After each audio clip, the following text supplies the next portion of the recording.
Bonjour à toutes et à tous.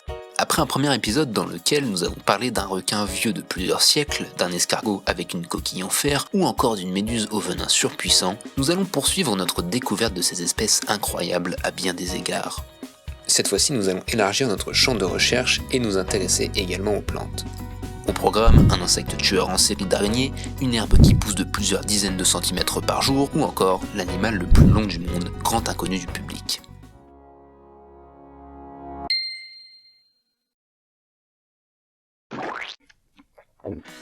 Et on commence par du lourd. Si vous n'aimez ni les guêpes ni les araignées, vous allez être servi.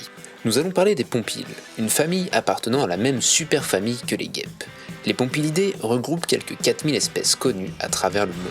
On les rencontre surtout en zone tropicale, même si nous avons le plaisir d'avoir quelques espèces en France métropolitaine. Et comme je l'ai dit plus tôt, ce sont de redoutables chasseurs d'araignées. Leur technique de chasse est bien rodée. Elles vont chercher activement une araignée ou son nid, puis vont s'attaquer de front à l'arthropode. Cette dernière tentera le plus souvent de fuir, mais cela s'avère inutile devant la rapidité du prédateur et son odorat très performant. La femelle pompile, puisque ce sont uniquement les femelles qui font cela, va piquer l'araignée et lui injecter du venin. Mais attention, ce venin ne va pas tuer la pauvre bête qui n'en est qu'au début de son calvaire. Le pompile va ensuite transporter sa proie jusqu'à un trou, pondre un œuf à côté de l'araignée, refermer le trou, puis elle retournera à la recherche d'autres proies afin de pondre ses autres œufs.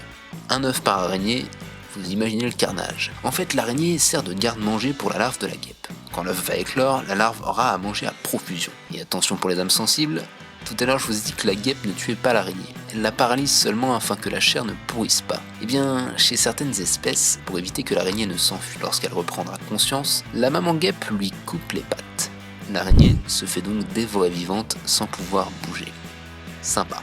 Le pire, c'est qu'une fois adultes, les pompiles ne se nourrissent que de pollen, participant ainsi à la pollinisation des plantes. Les araignées servent seulement à nourrir les larves.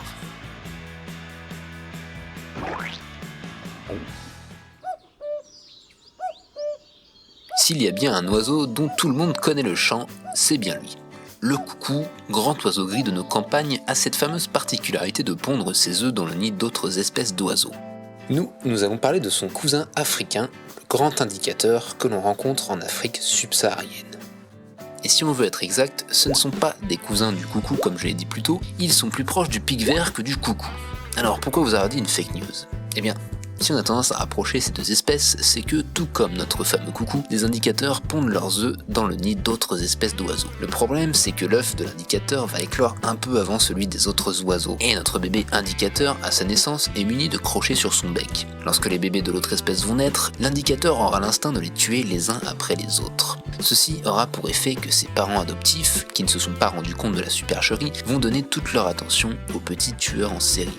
C'est vraiment pas joyeux tout ça. Alors pourquoi je vous mets ces oiseaux dans les espèces extraordinaires ? Eh bien, en plus de ce parasitisme, les indicateurs vivent en mutualisme avec une autre espèce, l'être humain. Ces oiseaux sont friands de miel. Lorsqu'ils vont découvrir un nid d'abeilles bien gardé, ils vont aller chercher de l'aide. Et ces petits malins ont bien compris que les humains raffolaient eux aussi du miel. L'oiseau va donc se mettre en évidence et pousser une série de cris continus pour appeler un humain. Les hommes émettent aussi parfois de leur côté des sons pour attirer un indicateur afin de maximiser les chances de se rencontrer. Une fois que les deux se sont trouvés, l'oiseau va guider le chasseur vers le nid en sautant de branche en branche tout en poussant une série de cris guidant l'homme.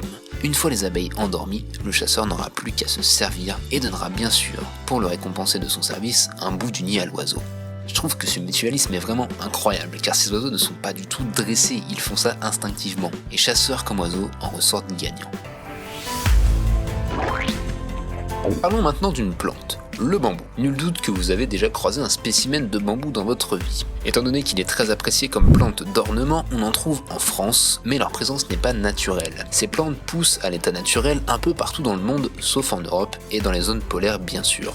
Quoi qu'il en soit, ces végétaux sont incroyables de par leur croissance. Ce sont d'ailleurs les plantes terrestres ayant la croissance la plus rapide au monde. Et pour cause, elles peuvent pousser jusqu'à 60 cm par jour. Prenez un mètre et regardez ce que ça représente 60 cm et vous allez voir que c'est énorme. Et ce n'est pas un arbre, contrairement à ce que l'on pourrait penser, c'est une herbe. Elle appartient à la famille des graminées, ou poacées pour les intimes. Le bambou fait donc partie de la même famille que le riz, le maïs ou encore le blé. Et certaines espèces peuvent atteindre plus de 30 mètres de hauteur. Des herbes qui côtoient les arbres en somme. Autre point assez intéressant, ces plantes ont la capacité de s'étendre très rapidement sur de grandes surfaces, non pas par reproduction sexuée en faisant des fleurs, mais grâce à leurs tiges souterraines, appelées rhizomes. C'est à partir de ces rhizomes que vont se former de nouvelles pousses. Un seul individu peut donc s'étendre sur une grande surface et posséder de très nombreuses pousses. C'est donc logiquement pour sa croissance rapide et la résistance exceptionnelle de son chaume que cette plante est utilisée à des fins très variées par l'homme. On peut la consommer, l'utiliser pour construire des bâtiments, faire des instruments de musique et même des vélos. On peut ainsi dénombrer encore une multitude d'utilisations faites grâce à cette plante. Il est désormais temps de plonger dans les abysses. Ce monde où les ténèbres règnent, où l'inconnu est partout. Ce monde, là à quelques kilomètres de nous, est pourtant si inhospitalier pour l'homme. Ce monde que nous connaissons moins bien que la surface de la Lune. Seuls 2% des fonds océaniques ont été explorés. Imaginez en même temps. La température y est glaciale, environ 2 degrés à partir de 1000 mètres de profondeur. La pression est colossale et écraserait un humain non sans mal. La nourriture est quasiment absente et la lumière n'y pénètre quasiment plus déjà à partir de 200 mètres de profondeur. Et pourtant, des êtres vivants y ont élu domicile. Difficile à croire, mais c'est bien le cas. Des espèces au physique étrange et aux capacités hors du commun. Nous allons parler de l'une d'entre elles, le siphonophore géant. Et il porte bien son nom. On a observé des individus qui mesuraient, accrochez-vous bien, plus de 40 mètres de long. C'est plus grand que la baleine bleue.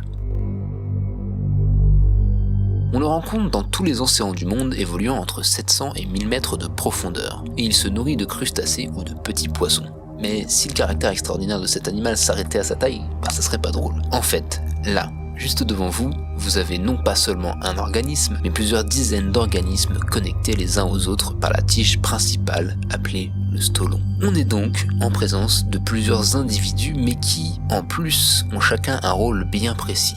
Chacun des organismes est appelé un zooïde, et en fonction de son rôle, il aura un nom bien précis. Il y a ceux qui vont s'occuper de la défense, ceux qui vont s'occuper de la chasse et de digérer la nourriture, ceux qui vont assurer la reproduction, ou encore ceux qui ont le rôle crucial de se décharger des déchets résiduels de la digestion, les excréments en gros. Mais je trouve ça assez incroyable quand même. Imaginez, c'est comme si toutes les fourmis d'une colonie étaient attachées les unes aux autres et formaient un gigantesque tout de plusieurs dizaines de mètres de long. Ça pourrait limite faire flipper. J'étais comme un dingue en découvrant Socratea exorhiza, le palmier marcheur, plante communément connue pour avoir la capacité de se déplacer, truc de dingue quoi. Mais malheureusement, ça relève du mythe raconté par certains guides aux touristes venus visiter les luxuriantes forêts d'Amérique du Sud. En 2005, le biologiste Gerardo Avalos est venu briser cette légende. Non, il ne marche pas. C'est nul ça. Je parlais de quoi moi alors? On me souffle à l'oreille qu'une plante serait capable d'imiter d'autres plantes. Ça m'intéresse. Il s'agit de Bochyla trifoliolata, une plante grimpante qui va se servir d'autres végétaux comme support. Mais là où c'est assez exceptionnel, c'est qu'elle reconnaît l'espèce sur laquelle elle pousse et qu'elle va imiter son feuillage. C'est juste dingue. C'est ce qu'on appelle le mimétisme. C'est une stratégie de survie assez courante dans le règne animal, mais alors chez les plantes, ça reste très rare. Et là où cette plante est encore plus forte, c'est qu'elle est capable d'imiter une bonne dizaine de feuillages différents. On peut le voir sur ces images. Le T montre la feuille de l'arbre et le V, la feuille de notre fameuse plante. Le mimétisme est parfait. Et ça n'est pas tout. Dans le cas où un même pied de cette plante pousse sur plusieurs espèces d'arbres différentes, elle va prendre l'apparence de ces différents supports. Un seul et même pied pourra donc faire pousser des feuilles aux apparences variées en fonction des espèces qui lui servent de support. Alors pourquoi elle se donne autant de mal ? Cette plante ne choisit pas ses supports au hasard, elle va grimper sur un arbre dont les feuilles ne sont pas ou quasiment pas consommées par les insectes ou les herbivores. Elle peut ainsi garder l'intégralité de ses feuilles et capter un maximum de lumière pour s'assurer un apport en énergie conséquent pour survivre et se développer. Et c'est sur cette plante caméléon que notre deuxième tour d'horizon des êtres vivants extraordinaires se termine. Je vous dis à très bientôt pour une prochaine vidéo. Salut!